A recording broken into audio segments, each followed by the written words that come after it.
बिस्मिल्लाहिर्रहमानिर्रहीम। अस्सलाम वालेकुम viewers, I hope you all are doing well. जैसा कि आपने टाइटल में देख ही लिया होगा कि आज हम अलैन ज़ू की सैर के लिए जा रहे हैं। बच्चे और बड़े सब भी बहुत एक्साइटेड हैं। ये दुबई से तकरीबन 1 घंटा और 20 मिनट की दूरी पर वाक़या है। क्योंकि अलैन ज़ू में चलना काफ़ी होगा तो सोचा सबसे पहले एक टिकाऊ सा नाश्ता कर लिया जाए।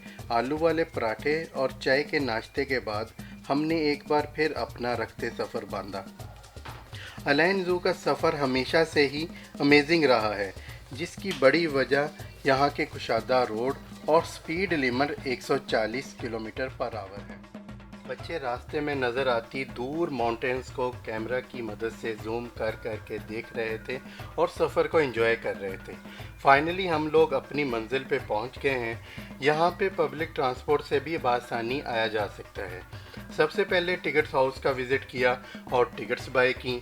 टिकट्स प्राइसेस डिटेल्स मैंने डिस्क्रिप्शन के अंदर डाल दिए हैं। फिर क्या था, रोहान साहब और आयशा का सेल्फ़ी टाइम स्टार्ट हो गया। रोहान के मासूमाना अंदाज के साथ फ़ोटो बनवाना मुझे बेहद अच्छा लगता है। ज़ू में इंटर होते ही राइट साइड पे सफारी वैन्स खड़ी हैं जो आपको ज़ू सफारी करवाती हैं, जिनकी कुछ एडिशनल कॉस्ट है।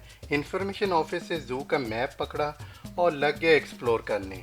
जिराफ बच्चों को सबसे ज़्यादा महसूस करते हैं तो वहाँ का ही रुख किया गया। जिराफ सबसे मुनफरद और चिल्ड्रन फ्रेंडली जानवर हैं। बच्चों ने इनका चारा बाय किया और लग गए फीड करने।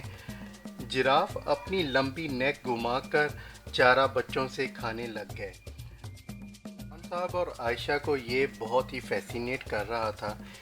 वाह, ये क्या, रूहान पत्थर की बकरी पे चढ़ गया। उसे फ़ोटो सेशन का मौका मिलना चाहिए बस। फिर हम धीरे धीरे दरियाई घोड़े की तरफ चल दिए और पहले पत्थर और फिर असली दरियाई घोड़े के घर की तरफ हमने रुख किया। इंग्लिश में हिप्पोपोटामस कहलाए जाने वाला ये भैंसनुमा जानवर कुदरत का एक अजूबा है। ये लैंड और वाटर दोनों में ही सरवाइव कर सकता है। इसका अच्छा है, गर्मी लगे तो स्विमिंग कर लो, अगर खाना हो तो खुश्की पे आ जाओ। मज़ीद दरियाई घोड़े के बारे में सुना है कि ये कोई वॉर्स या शादियों में नहीं इस्तेमाल होता, बल्कि ये सिर्फ खाने और लाइफ को एंजॉय करने के लिए ही इस धरती पे आया है। ये दिन में तकरीबन 50 केजी के करीब वेजिटेबल खा जाता है और मोस्टली ये साबुत सब्जियां खाता है बगैर चबाए हुए, और फिर सुकून से बैठ के खुश्की में इनको चबाता रहता है और हज़म करता रहता है। फ्री टाइम में हज़म कर लेता है तो इसके तो मज़े हैं। हमारी अगली मंजिल डेजर्ट म्यूज़ियम की थी, जो कि थोड़ी सी साइड पे बनाया गया था। यहाँ पे माजी के ज़माने की हर वो चीज़ रखी गई है जो कि आपको टाइम ट्रेवल करके आपके पास्ट में ले जाएगी। बीइंग अ मुस्लिम, मुझे तो हर चीज़ ही बहुत उम्दा लग रही थी। ऐसे लग रहा था कि नबी सल्लल्लाहु अलैहि वसल्लम के टाइम पे हम चले गए हैं और वहाँ पे वैसे ही कैमल होंगे, बकरियाँ होंगी, खजूर की बनी हुई चीज़ें, वेल्स और खजूरों की डिफरेंट अक़साम पड़ी हुई थी। और वो खाने जो उस टाइम पे खाए जाते थे वो सभी बहुत नज़ाकत के साथ अच्छे से सेक्शन वाइज रखे गए थे। हर सेक्शन की एलसीडी में रिप्रेजेंटेशनल वीडियोस भी लगाई गई थी जो कि बता रही थी कि उस दौर में कैसे लोग रहा करते थे। ये अगर आप देखें तो पुराने बर्तन, चटाइयाँ और लकड़ियाँ रखी गई हैं जो कि जलाने के काम आती होंगी।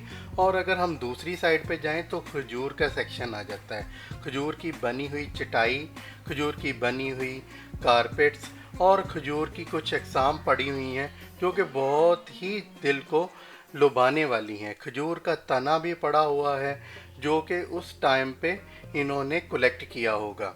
इसके साथ ही अगर हम एक और सेक्शन की तरफ बढ़ें तो हम देख सकते हैं कि यहाँ पे लोगों का रहन सहन दिखाया गया है, कैसे वो बकरियाँ पालते थे, कैसे वो लिबास पहना करते थे और कैसे वो पानी का ज़ख़ीरा किया करते थे डेजर्ट के अंदर। एक और तरफ जाते हुए हमें नज़र आ रहा है कि ये लोग उस टाइम पे किस तरह की चीज़ें इस्तेमाल किया करते थे खाने में। इनकी सब्ज़ियाँ क्या हुआ करती थी, इनकी दालें क्या हुआ करती थी और साथ साथ ज्वेलरी का कुछ सामान भी रखा गया है। और एक और सेक्शन की तरफ जाएं तो हम मछली बानी जो कि ये किया करते थे, मछली पकड़ते भी थे और रखा भी करते थे, उसका सेक्शन है। यहाँ पे मसनूई एक बोट सी बनाई गई है और एक टोकरी है जो कि खजूर के तराने से ही बनी हुई होगी, और ये कैसे मछलियाँ पकड़ते थे और उनको खाते थे।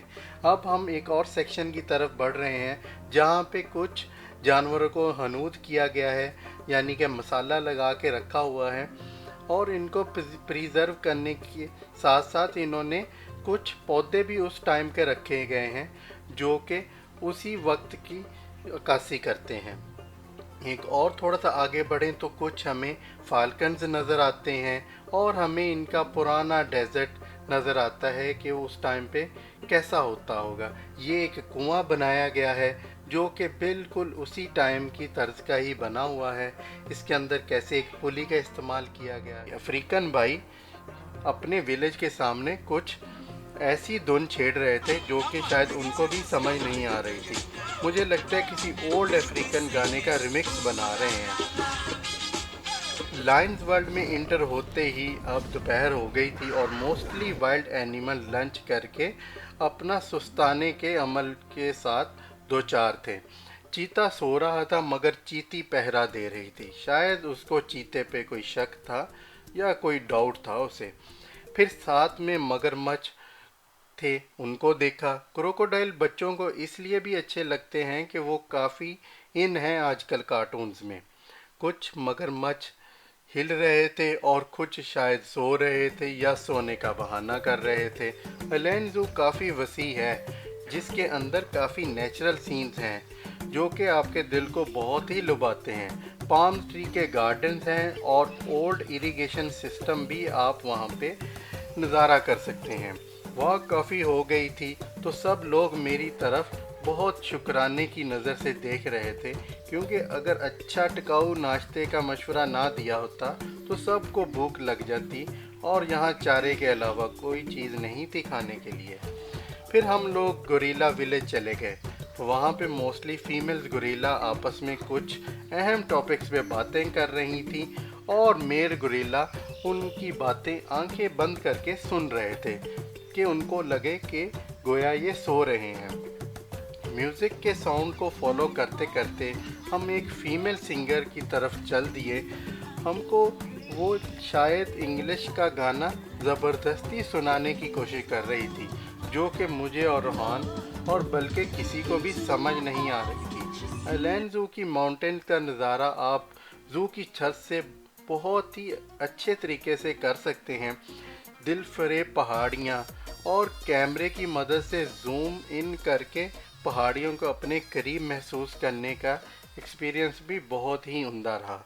इसके साथ ही हम ज़ू की सैर को वाइंड अप करते हैं क्योंकि अब शाम हो चुकी थी और हमें दुबई वापस घर आना था। अगर आपको हमारी वीडियोस पसंद आती हैं तो प्लीज़ चैनल को सब्सक्राइब और वीडियो को ज़्यादा से ज़्यादा शेयर और लाइक करें ताकि हम और ऐसी ही वीडियो बनाएं और आपको एंटरटेन करें।